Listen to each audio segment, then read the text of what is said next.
Thank you very much for tuning in to the Compassionate Capitalist podcast and video as you see today. And for those that are watching this live video, Zahir Lahani is my guest. Say, you can wave. Hello. I'm going to introduce him here in just a minute on our topic. I've been doing a lot of these podcasts for the Compassionate Capitalist community about scaling a business because so many businesses, and this is of course what my next book is about, but so many businesses will have this initial momentum because of the enthusiasm and the excitement and the fire in the belly of getting started. They've got this great new idea. They've got this great, they can go out and convince people to give them capital for it, the angel investors out there, and they're going. And then they all of a sudden they kind of start to plateau. They're not quite sure what to do next. And actually companies can do this at every level, from startups to, getting to that emerging growth or growth stage companies, but even companies that, might be fairly sizable. They could be a small, Fortune 500, Fortune 1000 companies, but they also get to a point where they don't know how to continue the momentum. Even public companies will encounter that, where they don't know how to continue to do a double-digit growth factor. How do you do that? Sometimes it's through acquisitions. Sometimes it's through identifying new markets for their existing products, or taking resources that they have that can be applied to new types of products. It's in their R&D, all different kinds of things that can impact when a company starts to plateau through their growth cycle, the traditional growth cycle of a company. And so I'm always looking for very experienced people that can come in and, talk with me about how entrepreneurs, how founders, how CEOs can overcome those slumps that they encounter and scale to the next level. And so my guest today, Zahir Ladahani, is exactly the person to be able to do that. And let me tell you why. So decades of experience in the corporate world, in marketing and SaaS-based applications and the technical space. And from that, then he joined a company called Connexa, which was a human capital, back when human capital was really sort of a new thing, to be able to automate that, put that up into the cloud, to be able to, combine some better practices and data-driven analytics to be able to understand and automate salary, benefits, things like that. And while he was there, he led the acquisition of Salary.com, which I know it was one of the darlings of the .com era, was Salary.com, and of course it's got a catchy name. And so from there, IBM. You might be able to see my little. If you're watching the video, you can see my 100% Club badge up in the top up there. But I was with IBM for a number of years, and a lot of their growth strategy when they would come into a slump was to acquire other companies. It's one of the things that you could do, to acquire companies that give you market share, give you new products, give you new customers, things like that. So then he joined IBM as part of that acquisition to manage the transition and integration of cultures, or what do you keep separate, and how do you not kill this innovation that you just brought, and be able to manage that to continue to grow. And then since then, he left to go start his own company called Velocity Strategic Consulting. And it's a firm that guides CEOs, executive teams to accelerate and manage business growth. And they, in fact, have done tremendous in the short period of time. It was really quite stunning to me when we did our conversation prior to this, the kind of growth that his clients experienced, 200% in cash flow, and 300%, all these measurements. I want to encourage you. I'm going to tell you it right now before we get too far in, so it's just as it sounds. VelocityStrategicConsulting.com. VelocityStrategicConsulting.com. And so with that, welcome, Zahir. Thank you very much for being on my podcast, the Compassionate Capitalist Podcast today. Karen, thank you. It's a pleasure to be here. I appreciate it. Absolutely. So tell our audience what I might have missed in the pieces and parts that I did of your career, and sort of, maybe along the way, the aha moments that you had that said, you know what, I just need to go and do this because there are so many companies that struggle with this, and I can bring my expertise to the market and help them, get over the challenges that they're having to grow and scale.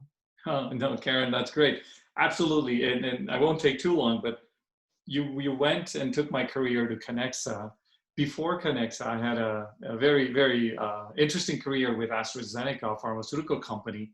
And I was there 19 years, but in that 19 years, I started off in finance. And then in the same company, I actually took a demotion and a pay cut and went to be a sales rep. So if you can imagine an Oh, accountant yeah. being and going to a physician's office and trying to talk about hypertension medications. And from there, I became and went into marketing and was fortunate enough to launch one of the largest pharmaceuticals at the time, the purple pill, Nexium. And I was head of marketing for AstraZeneca, and then led Oh, anesthetic brands, respiratory brands, etc. And I finished my career with AstraZeneca as head of sales for 2,300 salespeople in the United States. Then made the pivot to Connexa.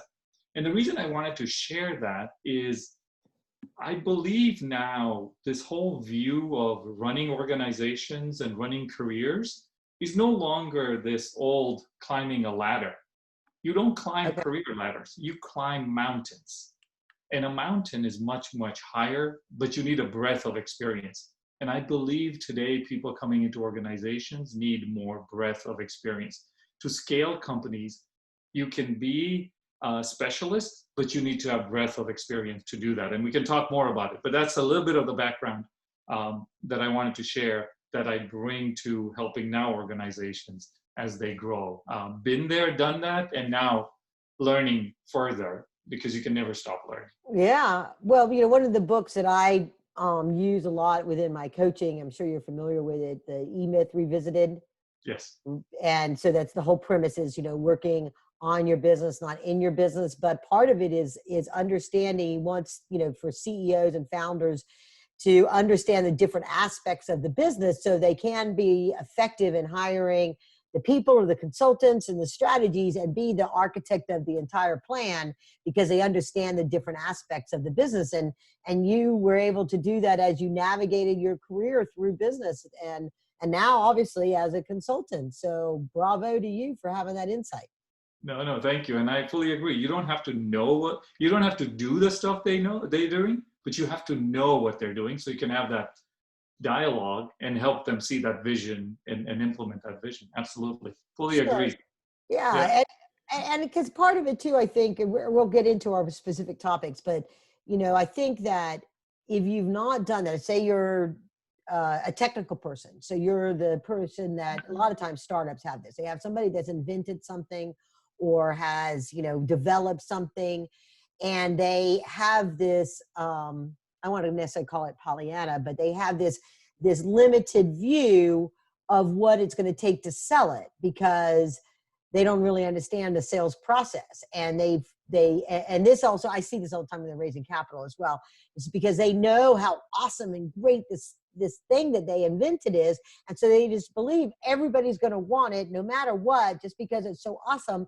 And they don't understand that process of identifying, the benefit, the needs, all of the things and how, making the equation and helping that customer decide that that particular product is the one that will solve their problem, right? Right. There's always competition. So, getting into the trenches to understand at least the processes for a little while is really, really important. And then, not sailing's not for everybody, but if at least you understand the skills or the fundamentals, then you can help navigate and motivate others when they're having to overcome those challenges themselves. Absolutely. Absolutely. And it comes down to why you as a CEO have the passion that you can share that passion with your colleagues and employees. Absolutely. Yeah. Okay, so one of the things that we wanted to focus on today on this particular show is this kind of sort of the balance people have with the emotional fun side of strategy. And a lot of times that's the vision of where we're going to go and this is what we're going to do. And then there's the hard work of actually doing the work to prepare to achieve that. You know, we see it in startups when they'll take a shortcut on doing their financial planning, and they'll just do a percentage of the market rather than figuring out how they're actually going to execute on the pieces and parts. And then same thing sometimes when you have somebody that's looking to scale, and the adages that I saw a presentation once that it really hit home to me was that if you're doing 10 widgets a week now, what is it that you're going to need to do in order to do 100 widgets a week? So what is it? You can't implement all that stuff because you don't have the business for 100 widgets a week, but it's like these integrated parts that have to come together in order to actually put the wheels in motion for scaling. So I want to spend the next 10 or 15 minutes just sort of digging into that challenge that you see entrepreneurs have when it comes to, you know, changing hats, so to speak. No, Karen, I think I love the way you put it, going from 10 widgets a month to 100 widgets. And excuse me for the words I'm going to use. I find entrepreneurs make this strategy just a wild ass guess, right? It's just a wild ass. And you've got to figure out how you not make it that. How is it a system process, right? So if it's not that, what I see is they say, oh, we're going to be the best. Well, that's not a strategy. Right. Being the best is just the road to the bottom, right? It's who's going to go to the bottom. A strategy is actually a well thought out process, right? So there are key components. And if I can quickly go through that first, please do. If you have some revenue, you have to develop what is your key process flow map. How do you make money? And a key process flow map is, where do your leads come from? Is it through marketing? Is it through your sales, inside sales? How many convert into a salesperson closing? Then where does it go? And do you lose more in your conversion? Do you lose more in your implementation side, or do you lose more in the marketing side, or manufacturing side? And then when do you collect? Knowing that process, it's a simple process, but knowing it and then knowing the metrics to it is very, very important. But after you do that, you have to develop your playing field, meaning your market map. Who's your competitor? Who are the customers? Who are the partners? Who are the associations? And who are your suppliers? And then how much do you do with them, and how much do your competitors do with them? And if you look at that pictorially, it actually gives you a great, great picture. Because, you know, any strategy, once you start the game, the strategy has to evolve to react to the conditions of the market, the competitors, or the suppliers, or the consumers. So that's number 2, market map. Then you develop who your core customer is. And who's a core customer? Is someone who's buying your product at a profit. And if most companies we go into, we'll do and say, let's go through your customer list, and we'll find there's that 80-20 rule. You know, 20% of the customer are your best customers and who are buying it at profit. And some of the other 80% are, you sometimes want to fire those customers, and you should over time, right? Once you do your customer map and your core customer, you develop your attribution map. What gives you the market differentiation? Because at the end, a strategy is having a unique set of attributes that are differentiated to your core customer. Michael Porter's definition. That's not Zahir Ladani definition. That's a Michael Porter definition, because it's not being the same. It's being unique with different set of attributes. Once you do that, you have 3 to 5 key differentiating factors that you're going to lead with, and you develop your strategy. So it's not a guess. It's actually a coordinated, systematic process. And Karen, one of the most difficult thing we find once we take clients through this is what they don't do. Because strategy is not doing everything. Strategy is selecting the key things you will do and what you won't do. Yes. And not doing is the hardest thing, because then you know what's going to happen. 3 months later, a salesperson is going to come and say, I can sell this. I can sell this. And you're going to say, but it's not part of our strategy. And saying no is the hardest thing. But that's what a strategy is, right? I kind of walked through quickly the the 6-7 process we take customers through. But those are important things to know, because then you know how to sell. When you know your core customer, you know what your differentiating factors are, and that's where you build your product towards, or your company towards, key differentiators, right? And I can give you an example. Look at Southwest Airlines. It's an old example, but it's done a fantastic job before COVID.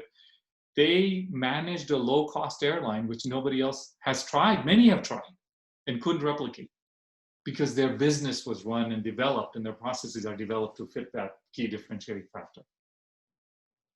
I think that is, you hit on such a key point there, is being able to say no to pieces of the strategy or things that you know that are not aligned with this roadmap that you've created. That is, it's really hard. I know that's one of my, I think probably my biggest limiting factor is not knowing, or not, having that optimism that says, oh, this is a great opportunity. Oh, maybe this is it. Maybe we should take some time to evaluate it and take a look at this. And it's like, but no, if you haven't done the work that you've described, Yep. that says this is the roadmap, you Yep. can put a pin in it and says, okay, after we've accomplished this, or there may become a crossroads point on this roadmap that Yep. we could have a parallel track of something like this that creates a new market. But right now, it's not going to replace our strategy. Because there does come a time where people, because market changes and traditions, and you've got to zig to zag, that you might have to change the strategy. So how often do you assess when you're doing this, when you've laid out this roadmap? Are we on track? Are there differentiators, new competitors, new opportunities, new technology, things like that, that would cause us to redo our strategy or tweak it a little bit? So pre-COVID, there's a pre-COVID and a post-COVID. Sure. Pre-COVID, I take my customers through an annual process. We would do a 3-year plan at the beginning of the year, just in the end of the previous year. Every quarter, we reassess. We would reassess, are we still on track? Has any key things changed? And what is our next quarter priorities? We wouldn't reassess the full strategy. We would do a gut check of it. And every quarter, we would put in the next quarter's goals in line to the 3-year goals. But at the end of every year, we're redoing that whole process. So the key process flow map, the core customer, the attribution map, right? The key differentiating factors. We're re-going through it every 3 years. And what we call is, there's a BHAG concept, and Jim Collins coined that big, hairy, audacious goal. Yeah. We also work on a 3HAG. So the 3HAG is different than a BHAG. A BHAG is a big, hairy, audacious goal. A 3HAG is a 3-year, highly achievable goal. So it's not a wild, hairy guess. It's a highly achievable goal, which we work towards every quarter. And we're building towards that 3-year goal. So the CEO is able to take to his investors and say, here's my plan.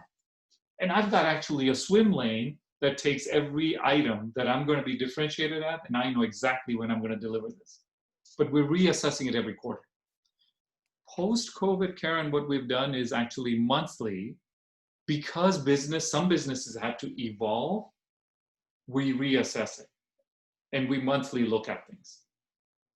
Pre-COVID, we looked at weekly and monthly, but we were just looking, are we on track with our goals? Now, monthly, we actually reassess the key strategies while we're in it. But it's interesting, things are not normal, but they have become semi-normal that we're able to now go through. People have adjusted and we're able to do.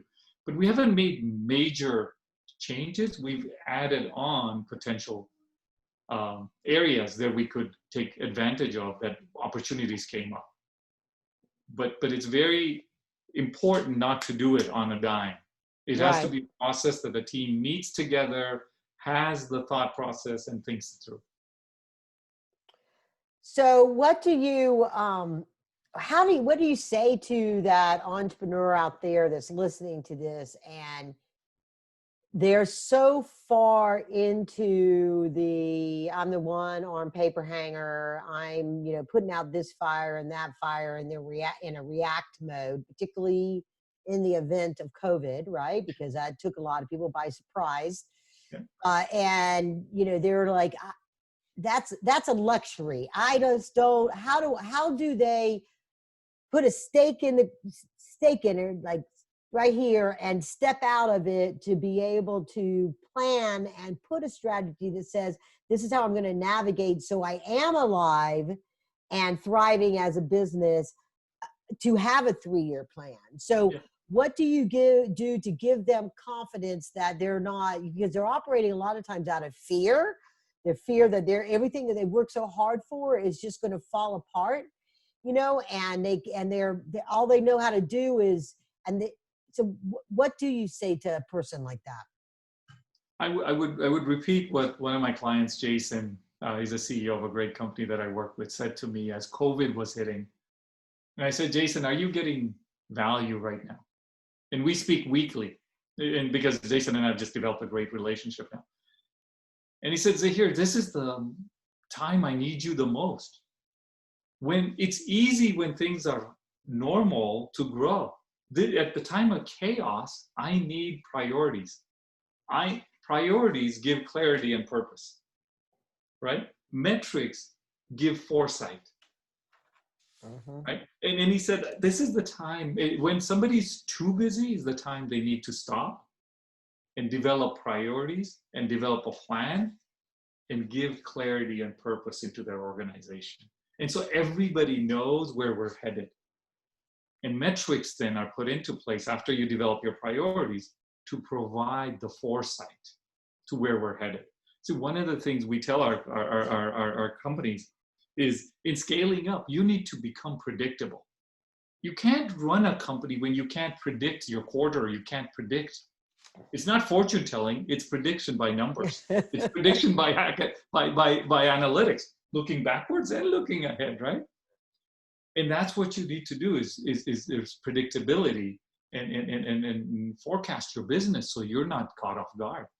Yes. Right? So that's what I would tell a CEO. This is the most important time you need to actually have a plan and get your team aligned on that plan, right, Karen? Yes. That's the most important, right? It's in his head or her head, and it's fantastic, but get it onto a piece of paper, get everybody aligned, because the more you grow, alignment is more important than the brilliance of that strategy. The alignment, so everybody's rowing in the same direction. Right. Yeah. Right. Yeah.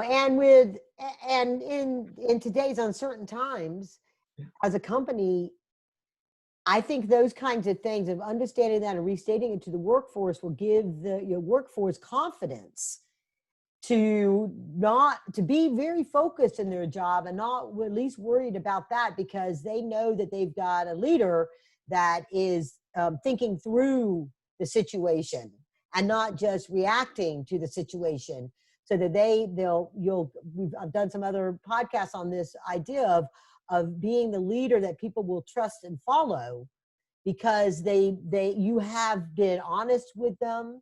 They know, but they also know you're working towards a future that is bigger than what they can think about. You know what I mean? It's putting together the pieces and parts of what they all do and where they can go and what can be accomplished, that I think is really critical for now. And being able to, I love that idea of the priorities and the metrics. That was really, hits it right on the point. So,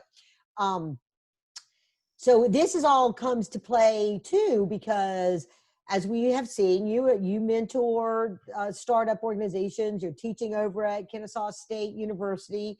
You do a lot of giving back and helping startups get going. Your customer set is typically well beyond startup.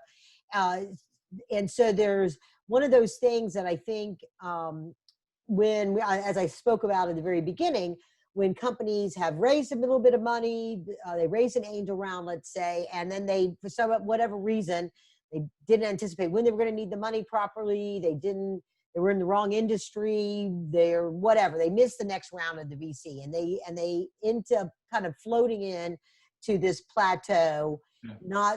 And they mostly because they can't continue the momentum of growing the business because they don't have that particular capital to do that. And so there's all kinds of ways today to raise capital outside of your traditional angel group that's going to invest in a company that's $1 million or $2 million in valuation, or the VC that's going to invest in that fast growth company, follow on to the angel. You know, these companies that are in this sort of, I call it the true capital abyss. They're, you know, $5 to $8 million in revenue. They're so they're too, and they miss the VCs. They're too big for angels.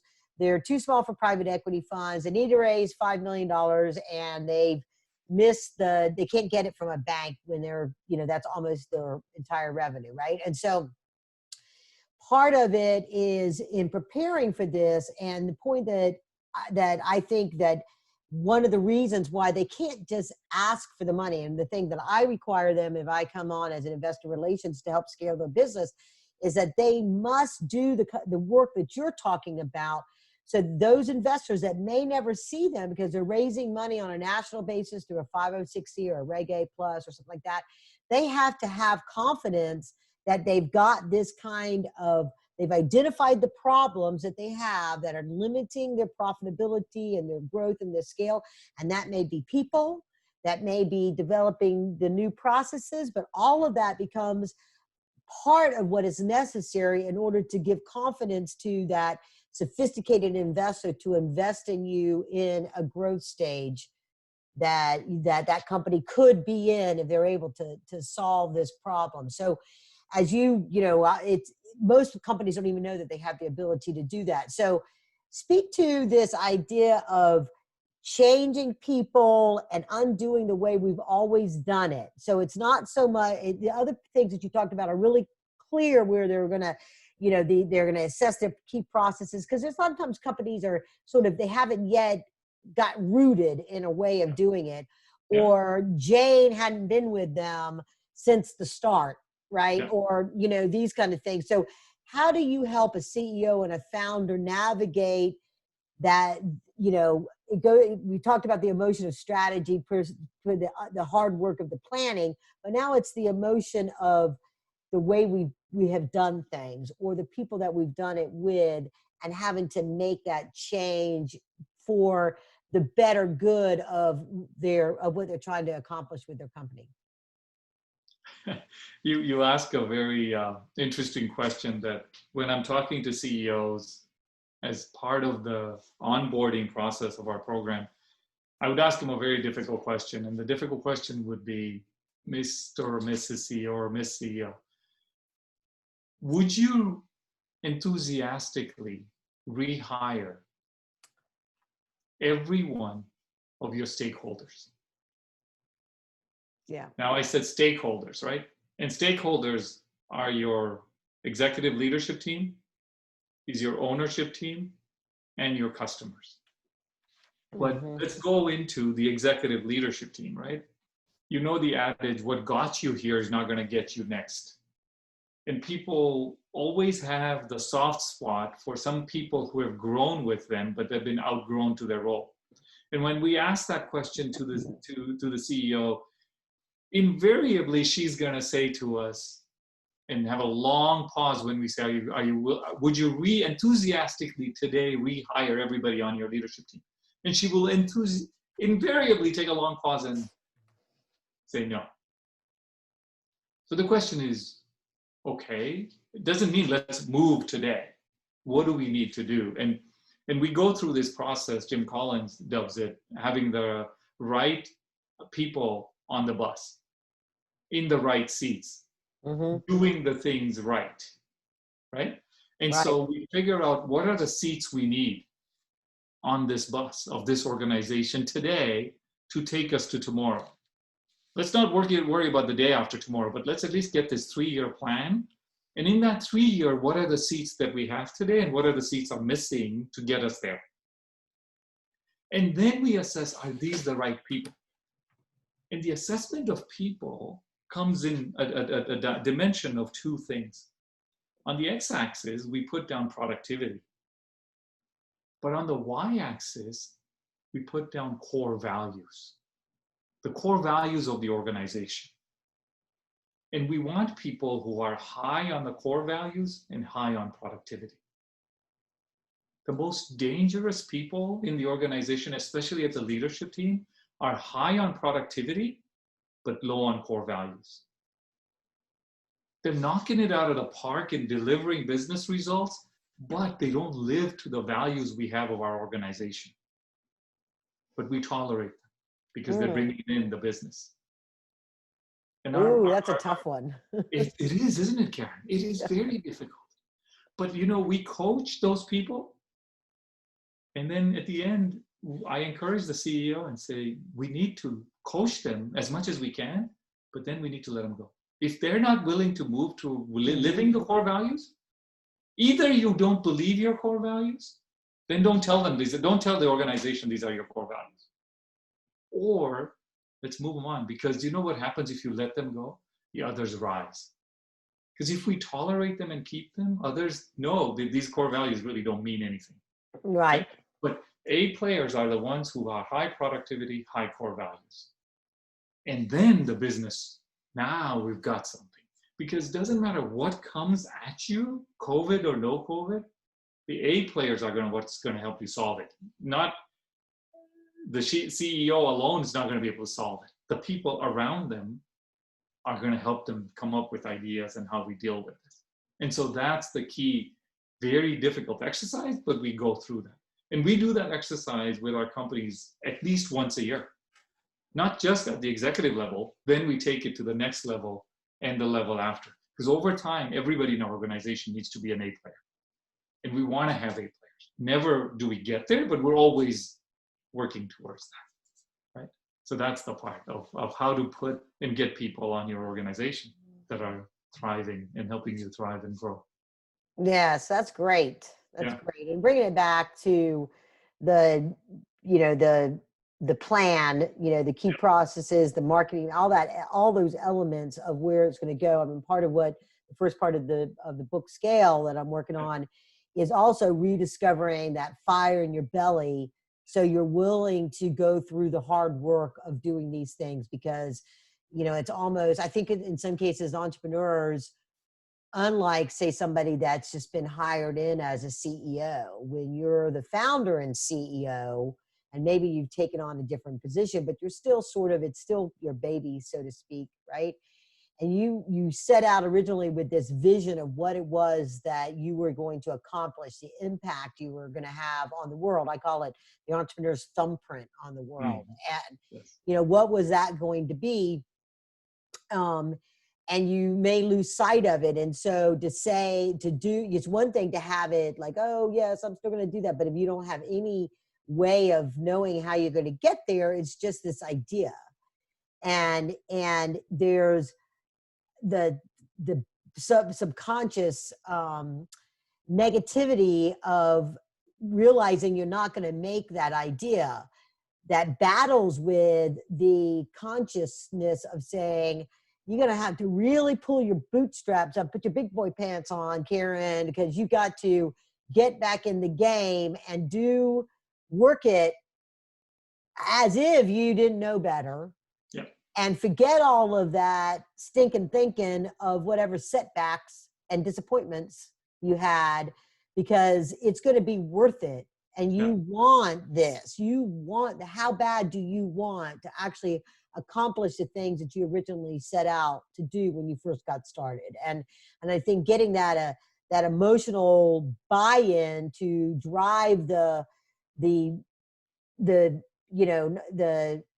really just the goal, the daily activity is to drive to actually execute on some of the plans that you would be working on. And your real life experiences, I'm sure you've had that CEO that you come in for your quarterly review and really they kind of kept doing things the way they were doing it. They didn't really change much. And so because you're a consultant, and so, you're there, at their pleasure, where they could deny it and be like, well, it didn't work, so I'm just not going to keep doing it. But they didn't admit they didn't do the work. So that's a kind of briar patch to Yeah. be in. How do you navigate that to remind the CEO why they hired you and why they did the hard work of putting that strategy and that plan in place so they can get rerouted into the reasons why and do what they got to do? So two ways I'll answer that. One is, it's part of our process. We actually work on the purpose of the organization. And in that purpose, we ask and go through a set of exercises with them was, why are you in this business? What is the purpose of us, you running and developing this? You mentioned your thumbprint. What is this you want to do good in the world for? Yes, we're going to make some money and you're doing this to make money, but let's put money aside. What do you want to achieve with this?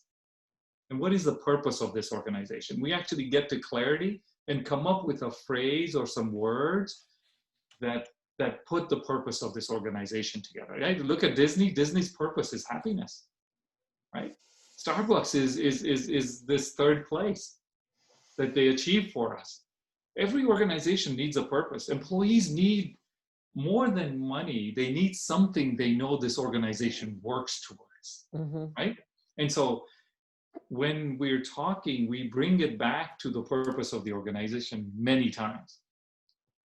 But if the CEO doesn't do what we're talking about and get agreement on, our just like CEOs hiring us, we're actually hiring them. And we look for a few disqualifying things before we accept a client.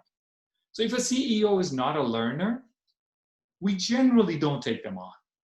Okay. We generally, if a CEO talks to us and says, okay, send me a proposal, rarely do I send it. Because my answer to them, I don't think you really want this. Because you shouldn't need a proposal. Yes, you will get one eventually, but you just want to move this. I don't think you're bought in to do this. If you're willing to do this and do what it takes, then I'm willing to invest my time. I know you're going to pay me, but I don't want to waste my time either. You have to be vested in this. And as soon as the CEO starts to wean off, we actually say, look, I think we need to stop this process. They have to be fully vested. So yes, they're paying us, but Karen, we then take it, then we have the imprimatur to call BS on them privately. Privately. And then privately, we would call BS on them. Right? Well, I'll give you an example. Somebody asked for a reference and called the CEO we work with. And the reference said to them, the thing you want to make sure Zahir does for you is call you out in private. Make sure he does, because when he does, you'll get better. And so we take it to do it. Nobody's fired us because of that yet. I don't think they will, because if we've hired our clients the right way also, right? But we're also using our own methodologies to find the core customers we think that we can work with, right? So that's the way it works. And if a person's not willing to listen, then my question becomes, are you listening to your leadership team? Right. Right? And once the CEO stops listening, guess what starts to happen? He or she's never the smartest person. And none of us are the smartest person. None of us have all the answers. We need people around us to help us build. So I hope that answers the twofold, the purpose and yes, willingness to learn, right? Absolutely. And so in our final time that we have here as we begin to wrap up, I want to remind folks to go visit velocitystrategicconsulting.com, VELOCITYSTRATEGIC consulting.com to learn more and engage with Zahir and his team. Anything else you would like to say as your final thoughts? I not to be so forward, but look, all of us need a coach. Every one of us needs a coach. I have a coach, right? I enjoy what I do. I love what I do, but I have a coach. And Tiger Woods has a coach. LeBron has a coach. And so I think find people around you. If you're a CEO, find people around you to help you grow and continue growing, because our minds, our business are like any organism. They're either growing or they're going the other way. They're never static. And grow your mind and grow your business and do it through people and giving you input. Excellent. Thank you very much. Thank you, Zaire, for joining in today. And for all of the listeners out there, I believe you would have value if you're one of those businesses that are seeking to grow, or you're a startup that's trying to make sure that you keep your momentum. You know, what we've talked about today is really helpful for that. And investors, if you have companies that you have invested in that hit that plateau, call us, because this is what my goal in life, as one of them, is to help companies really break through the binds that they have when they get stuck, and to be able to move ahead, like get the capital to do it, and the resources such as this to be able to fulfill the dreams that they originally set out. Because dreams are important, but they also have to have a roadmap, and gasoline in the car, and wheels on the car, and, you know, all that stuff to be able to get to your destination. So with that, thank you, everybody. Onwards and upwards. You stay tuned. There's a little message here afterwards. Thanks, Zaire. Thank you, Karen. Really appreciate it. Okay.